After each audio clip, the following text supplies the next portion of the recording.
Hi, today I'm going to show you how to install a fuser sleeve on an HP LaserJet 4250, a 4300, or a 4350. This is really a pretty simple repair that can really save you just a ton of money. What we're going to be replacing is the sleeve. There's a lot of variety of these sleeves on the market, and we sell a very quality sleeve. Remember, HP does not sell internal parts to these fusers. They of course always want you to replace the whole fuser purchased through them. So these aftermarket parts that we put inside here, the industry has relied on third-party companies, so of course quality is everything. This procedure, I like to use a number 2 Phillips with a good tip, magnetized, and also a very small flat blade or even a pick tool. Let's get started. I like to work with a fuser just like this, and there's 2 screws, one here and here. Let's remove those. Remember, on the way through these procedures, there's a lot of different methods of doing this, and I try to pick and choose a method that's going to be, the most easiest for you without getting too in-depth, and then of course I'm always trying to keep the videos a little short. At this point in time, we remove the 2 screws. This front is going to hinge open, but before we can do that, we want to remove 1 screw on a little black plastic paper guide, because what happens is we can't hinge the front of this fuser open. Push it to the left and it comes right off. Nice and easy. And then there's also a red wiring harness with 1 black self-driving screw. We're also going to remove that. So as we're doing these different procedures that you might be watching, keep in mind we're not going through big procedures and complete teardowns. I'm just showing you the basic to get the job done. At this point in time, we want this lid to hinge open. In order to do so, there's just 1 clip on the gear side that has to be pressed back, and you can see that my front just opened right up. And then just kind of slowly wiggle it, and it'll drop right out of its position. Okay, you might see a couple springs right now, or 1 that just fell off. There's 1 on each side. They have a hole. And just set this to the side for right now. Okay, now we're starting to see the fuser sleeve. It's exposed. On this model, HP chose to use a metallic sleeve with a Teflon coating. We want to remove the main drive gear. I'm using a very small pick tool, and I'm just going to press into it. And what I'm doing is I'm actually bringing the clip back a little bit, and I'm going to pull this gear off. This is a 2-part gear that actually has an inside to it with a couple springs. You could toothbrush this gear off and clean it up, or even replace it if you chose to. And we're going to put that to the side. Now, right now what we want to do is on the gear side, we want to get underneath this wiring harness and lift it up. And we want to unplug it, just like that, and then feed the wires through the harness. Okay, I chose not to go with this side and take it off. There is a plastic plate here. It's a wiring harness plate. It's held in with just a couple clips. These break real easy if you're not experienced with them. And then what you have is you have this whole plastic area that's just kind of hanging there. And I didn't feel it was going to be a good method to approach this. So I'm going to just, again, keep in mind, we're going to leave this side on, but we are going to want to pick this up just a little bit. And as we pull off this side, now the side with the exposed wiring harness, we're going to just lift it up by lifting up the other side a little bit, and we can unplug this wiring harness. Simply just squeeze it and pull it out. Now there's also a little white clip that keeps the collar on the sleeve, and it's right here. We want to be really careful right now at this point to not hurt the sleeve, or the element that actually heats up. There's the white clip. I just simply pressed it back and it'll fall right off. Now the sleeve itself, the collar will come off. You can see that. Now I can actually slide the sleeve off, but before I do that, I just want to kind of show you something. On your replacement sleeve that you purchase, one side will have a bigger contact point than the opposing side. On the larger contact side, that side is going to go where the red wire is. These are actually grounding contacts for the sleeve, so they are kind of a directional item. You do want to follow that. Right now, we can actually just kind of, again, lift up on the opposing side, slide your damaged sleeve off, and you can see this one has a real extreme buildup right in the center, and this is, again, common for the Teflon. The Teflon's worn, print defects were happening, the toner cartridge didn't take care of it, and this is a perfect candidate for just re-sleeving the fuser and getting you back on your way.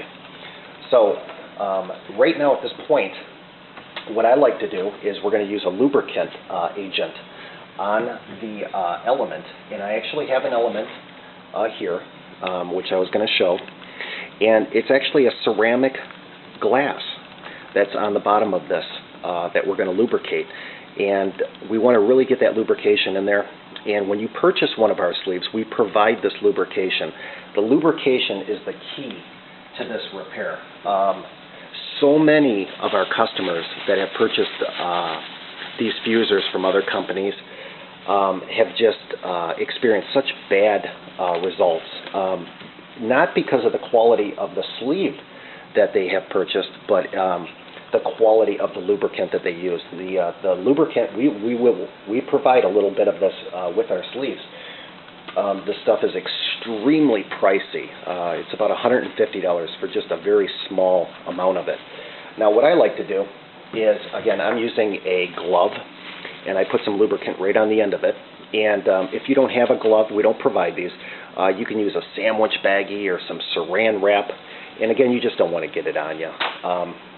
Now, some of the guys have used, a petroleum product out in the industry, and that doesn't work. You want to stay clear of some of these witch blend lubricants that are out there.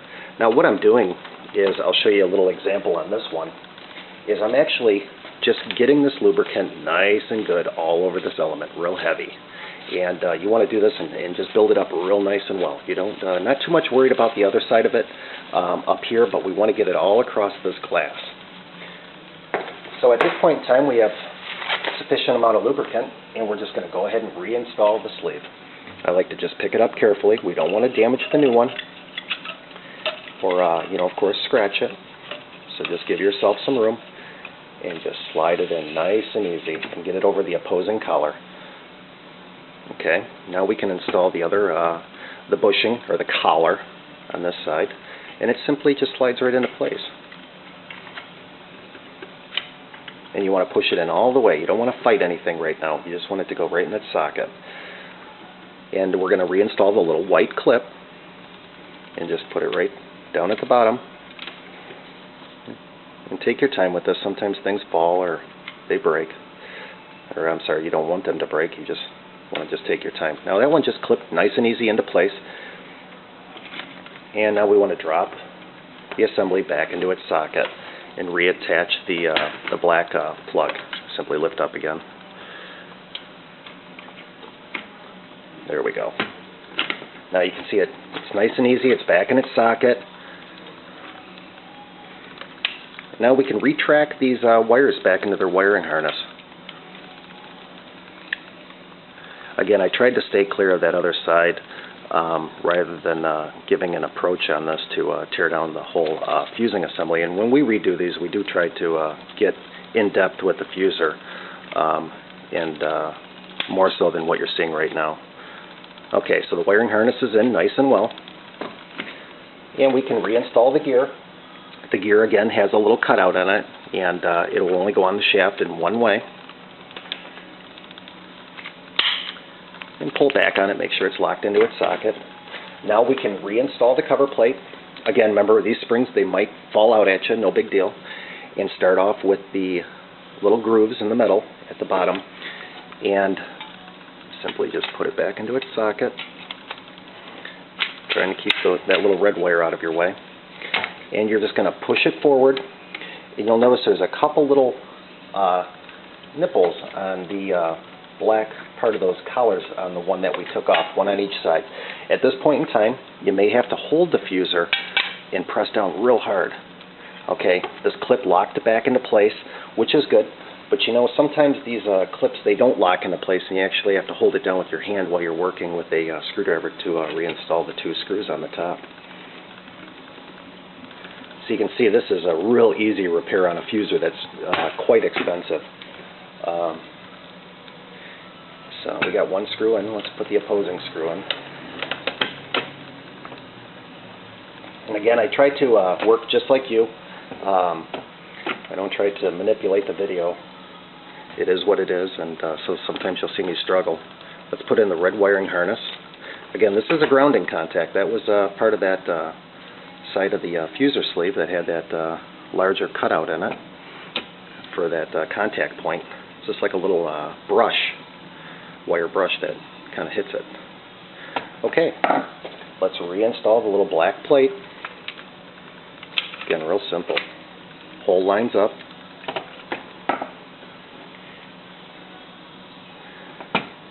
Now, if your fuser suffers from an error, like a 50-point error, the sleeve's not going to correct it. This is just a repair to correct the common print quality problems. So now you can turn the fuser by hand, making sure that sleeve really spins nice and free. Again, the key here is the quality lubricant that we use with these fusers. It really is. So at this point in time, you would reinstall it back in your printer and run some prints, see how it does.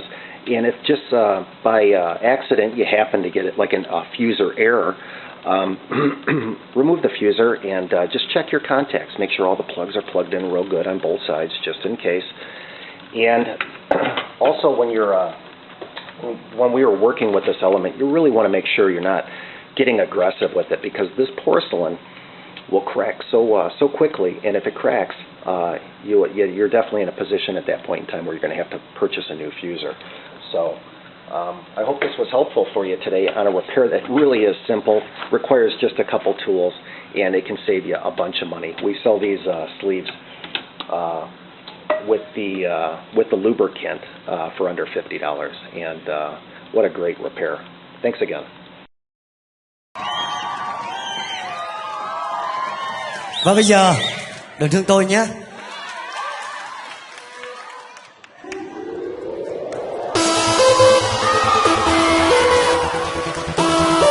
Vỗ tay theo nhịp nha.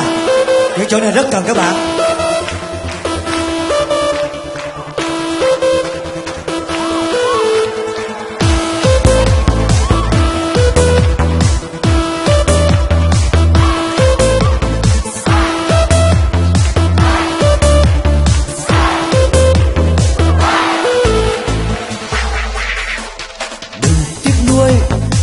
Thương tôi bằng tình phai phôi, đừng nói dối rằng người không vui bằng niềm đau tôi. Niềm đau chính em đã từng đem tới, niềm đau gói trong ân tình gian dối. Thật đau khi biết được rằng với em đâu chỉ một mình tôi. Đừng bối rối và đừng băn khoăn ngày mình xa nhau, đừng nhắm mắt và đừng buông xuôi, đời còn mãi sau. Còn đâu đó bao nhiêu người đưa lối, còn đâu đó bao nhiêu niềm vui mới. Dù em có mất một người, cũng đâu cần gì em tiếc nuối. Đừng thương tôi nữa, đừng để vụt mất thêm bao ngày qua. Đừng sâu thêm nữa làm chi, đâu làm chi. Lệ nào đủ khóc cho duyên tình ta. Em khóc thương cho tình trái ngang, hay khóc thương cho mình dối gian. Không chỉ em, phút giây này đã muôn màng. Oh yeah, come on.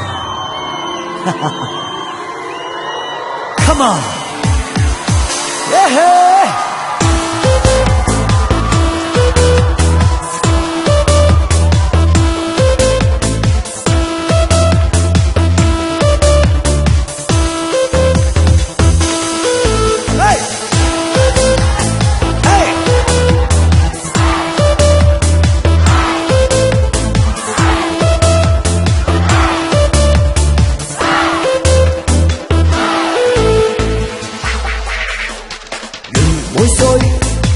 băn khoăn ngày mình xa nhau. Đừng nhắm mắt và đừng buông xuôi, đời còn mai sau. Còn đâu đó bao nhiêu người đưa lối, còn đâu đó bao nhiêu niềm vui mới. Dù em có mất một người cũng đâu cần gì em tiếc nuối. Đừng thương tôi nữa, về đi em về đi, đừng để một mất thêm bao ngày qua. Đừng sâu thêm nữa làm chi, đâu làm chi, lệ nào đâu khóc cho duyên tình ta. Em khóc thương cho tình trái ngang, hay khóc thương cho mình dối gian. Khóc chi em, phút giây này đã muộn màng. Đừng thương, đừng để vụt mất thêm bao ngày qua. Đừng sâu thêm nữa làm chi, đâu làm chi, lệ nào đủ khóc cho duyên tình ta. Em khóc thương cho tình trái ngang, hay khóc thương cho mình dối gian. Khóc chi em, phút giây này đã muộn màng.